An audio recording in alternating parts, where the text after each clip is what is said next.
안녕하세요 여러분, 지니입니다.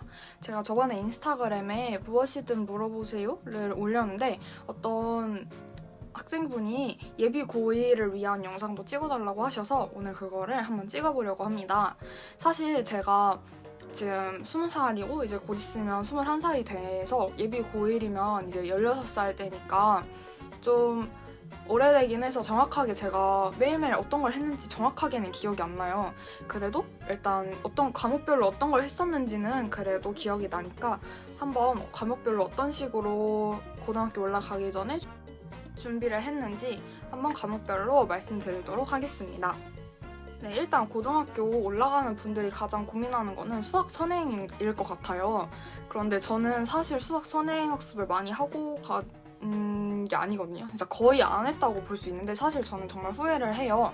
그래서 그런데 이게 제가 봤을 때는 선행은 막 많이 나간 게 좋은 게 아니라고 생각하거든요, 저는.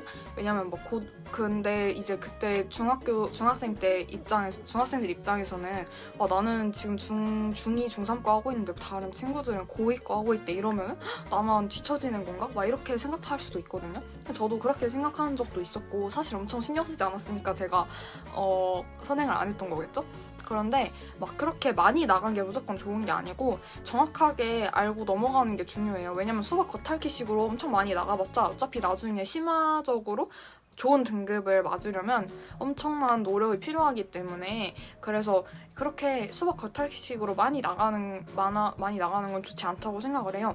그래서 일단 선행학습을 고등학교 올라가기 전에 할 거면 해야 된다 생각하긴 하는데 해야 되는 그 범위 정도는 제가 생각했을 때는 많이 하면 1학년 전체 아니면 적게 하면 1학년 1학기, 고등학교 1학년 1학기까지 정말 완벽하게 알고 간다면 좋은 점수를 받을 수 있다고 보거든요, 저는. 그래서 저는 수학 선행학습을 일단 그냥 학원을 다니긴 했는데 정말 저는 약간 열심히 숙제도 해가지고 그 당시에 중학교 3학년 때는 열심히 숙제 해간 것도 아니고 뭔가 그렇게 막 필요성을 당시에 못 느꼈어가지고 제 생각에 지금 생각하면 당연히 필요했던 건데 그때 당시에는 막 엄청 욕심이 없었어가지고 그래서 열심히 안 했는데 제 생각에는 1학년 1학기 거를 정말 완벽하게 개념도 잡고 그리고 유형서도 한두 개 풀어보고 그렇게 하면 정말 충분하다고 생각을 해요. 그래서 지금 만약에 선행학습을 안 했는데 막 불안해하고 계시는 예비 고1 분들이 있으시다면 인강을 듣든 아니면 학원을 이용을 하든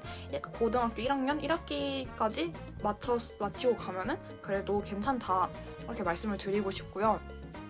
그리고 국어랑 영어 같은 경우에는 저는 그때 학원을 다니기 시작했어요. 고등학교 전문 학원을. 그래가지고 이제 학원을 다녔는데 국어 같은 경우는 그때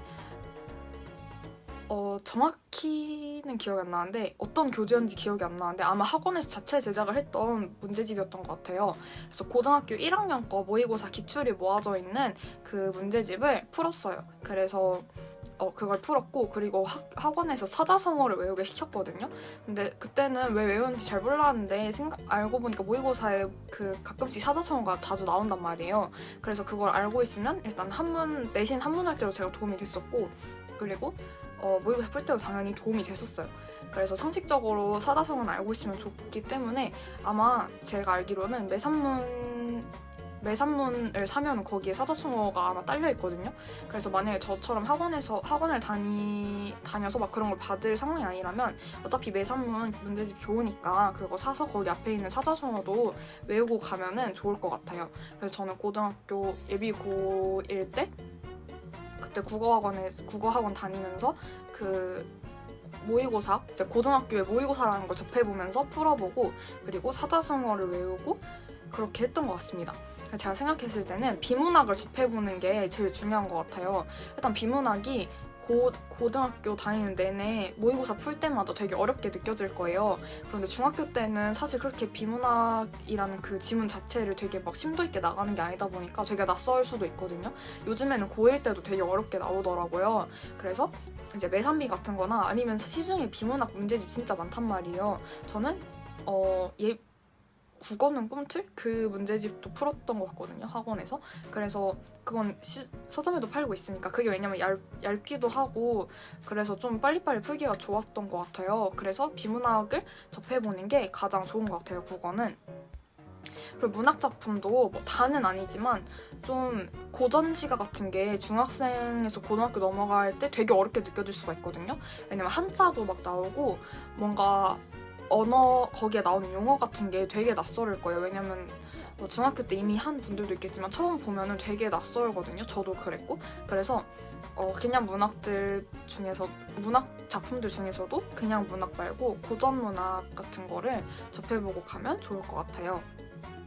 그리고 확실히 저희가 그때 뭔가 모의고사 같은 거를 고1 고등학교 들어가기 전에 곧 국어를 많이 풀어보고 들어갔더니 뭔가 되게 수월했던 기억이 나거든요. 그래서 네, 그렇게 문학작품이랑 비문학을 좀 접해보고 모의고사도 몇 번 풀어보고 그렇게 하면은 좋을 것 같아요. 그리고 사자성어 외우고. 그리고 영어 같은 경우에는 영어도 그 당시에 학원을 다녔었는데 학원에서 그 시뮬이라는 문제집이 있어요. 그 시뮬이 그냥 모의고사를 한 세트 1번부터 45번까지 이렇게 세트로 나와 있는 거거든요. 근데 이제 시뮬을 그냥 일주일에 한두 개씩인가? 숙제로 풀어갔던 것 같아요. 그래서 그거 하고 그리고 영어 단어 외우고 이 정도만 했거든요. 근데 확실히 모의고사를 그렇게 풀어보는 게 저는 그때는 좋았다고 생각해요. 왜냐면 중학생 때는 뭔가 시간 재고, 물론 저희 때는 연합고사가 있었지만 지금은 연합고사가 또 없잖아요. 그래가지고 중학교 때 그렇게 시간 재고 한 세트를 풀어볼 경험이 많지 않았을 것 같으니까 이제 고등학교 올라가기 전에 그런 시뮬이나 아니면 그렇게 세트로 나와 있는 문제집 되게 많거든요. 그래서 그렇게 1번부터 45번까지 뭐 듣기는 만약에 자신 있으면 안 해도 되고 18번부터 45번까지 푸는 연습을 하고 가면 좋을 것 같고, 그리고 영어 단어는 많이 알수록 정말 좋거든요. 모의고사 풀 때도 물론이고 내신 때도 물론이고 영어 단어를 많이 외우면 좋기 때문에 저는 영어 단어를 열심히 안 외워가지고 조금 후회가 되거든요. 근데 하루에 막 몇백 개 막 이렇게 외우려고 하지 말고 영어 단어를 꾸준하게 외우는 게 정말 중요해요. 왜냐면 몇백 개씩 외우다 보면은 나중에는 이거 오늘 할 일도 많은데 그냥 오늘은 하지 말자 막 이러다가 결국엔 안 하게 될 수도 있거든요.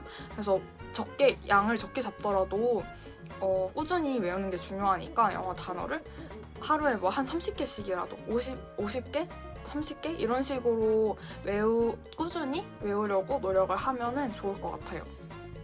그리고 영어 단어를 또 보는 팁이 있다면 그 모의고사 한 세트를 풀고 나면 이제 틀린 것들이 있단 말이에요. 틀린 거에서 모르는 단어를 따로 정리해 놓거나 하면은 저는 여기다가 정리를 했었거든요. 이런 작은 노트라 해야 되나? 수첩이랑 노트 사이인 건데 여기에 보면은 이렇게 제가 문제 풀다가 모르는 단어가 생기면 여기다가 영어랑 한국어 이렇게 적어가지고 제가 이거를 뭐 어디 이동할 때나 그런 때 들고 다니면서 외웠거든요. 그런데 나름 이제 나중에 학년 올라가면서 제가 점점 안 했는데 왜 그런지 모르겠지만 고등학교 1학년, 2학년 때 되게 열심히 이걸 했단 말이에요. 그래서 되게 막 이렇게 빼곡하게 차 있는데 뭐 이런 작은 노트나 공책 같은 거에다가 해서 선생님 조금 늦게 들어오신 다음에 이거 잠깐 펼쳐놓고 좀 외운다든지, 아니면 뭐 수업 일찍 끝났을 때도 조금 이런 자투리 시간 좀 외운다든지, 아니면 밥 먹으러 갈 때 들고 가면서 외운다든지, 이런 식으로 자투리 시간에 이걸 외우면은 되게 유용했던 기억이 나요. 왜냐면 단어장은 책이니까 그걸 좀 들고 다니기에는 좀 불편하기도 하고 하니까 이런 수첩 같은 노트에다가 해서 영어 단어를 외우고 다녔던 기억이 나요. 그래서 고등학교 들어가기 전에 그렇게 모의고사를 풀어보는 연습을 하고 영어 단어를 열심히 외우고 이런 식으로 하면은 충분할 것 같아요. 사실 사회 같은 거는 그때 가서 하면 되거든요. 고등학교 가서.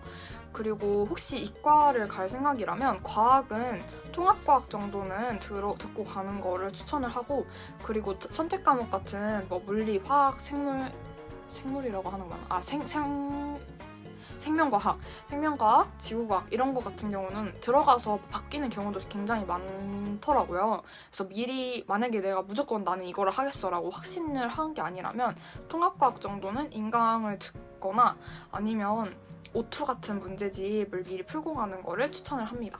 그래서 국영수는 제가 이렇게 말씀을 드렸고, 과학 같은 경우에는 이제 필요하다면, 사실 문과를 갈 거여도 이제 문이과가 통합이 되는 시대이기 때문에 문과여도 통합과학 정도는 인강으로 듣고 가는 걸 추천을 해요. 사회는 고등학교 가서 해도 충분하고, 네, 그렇습니다. 네, 그래서 지금까지 이렇게 예비 고1 때 해야 될 거를 말씀을 드렸는데 고등학교 입학하기 전에 굉장히 걱정도 많고 그럴 거예요. 사실 저는 그 당시에 별로 걱정이 없었던 것 같거든요. 근데 이제 공부에 신경 많이 쓰는 친구들은 고등학교 들어가서 수학이나 과학 이런 것도 정말 걱정되고 시험 문제 어떤 식으로 나올지도 걱정되고 이럴 텐데 다들 똑같으니까 너무 걱정하지 말고 일단 들어가기 전에 수학은 한 학기는 무조건 끝내라고 말씀을 드리고 싶고, 국어랑 영어는 접해보는 정도? 막 너무 대충 말고 막 몇 번 풀어보고 이런 식으로 하면서 적응을 하다가 그러고 이제 들어가면 훨씬 수월할 거라는 거를 말씀드리고 싶어요. 그리고 탐구 과목 같은 경우에는 이제 필요에 의하면 인강을 듣거나 하는 식으로 하면 좋을 것 같습니다. 네, 이렇게 말씀을 드려봤는데 고등학교라는 곳이 생각보다 중학교랑 정말 많이 다를 수도 있고 긴장되게 느껴질 수도 있지만 그래도 열심히 하는 만큼 다 나와요. 정말로 저는 중학생 때 막 서울로 대학 갈지도 몰랐고 막 전교 몇 등 막 전교권 안에 막 들 수 있을까 막 이런 생각도 했고 막 중학교 때도 못했는데 고등학교 때 내가 전교권 안에 들겠어 막 이랬는데 저는 오히려 고등학교 때 훨씬 잘했거든요. 그래서 중학생 때 혹시 막 약간 어중간한 상태다 이런 학생들도 충분히 정말로 잘해서 대학도 잘 갈 수 있으니까 중학생 때 약간 성적이 조금 안 나왔다 하더라도 중학교 성적은 어차피 대학교랑 정말 하나도 상관이 없거든요. 고등학교 들어가면서부터 열심히 하면 돼요. 그리고 고등학교 때도 뭐 첫 시험 망쳤다고 다 망하는 것도 아니고 그냥 꾸준히 열심히 하다 보면 어느 순간 그 성적이 오르고 그게 또 숫자로 나타난단 말이에요. 그래서 그런 거는 이제 고등학교 때는 다 대학교에 반영이 되니까 중학생 때 열심히 안 했거나 혹은 뭐 성적이 잘 안 나왔다 하더라도 고등학교 가서 열심히 하면 되니까 너무 걱정하지 말고 이제 새로운 시작이다라고 생각하고 열심히 해서 좋은 결과 있으면 좋겠습니다. 그러면 오늘 영상이 도움이 되셨다면 구독도 눌러주시고 좋아요도 눌러주시고 댓글도 항상 보고 있으니까 도움이 되셨다면 댓글도 남겨주시고 그리고 모르는 거 있으면은 DM 인스타그램 메시지로 물어봐 주시거나 아니면 댓글로 물어봐 주세요. 그러면 다음 영상에서 만나요. 안녕.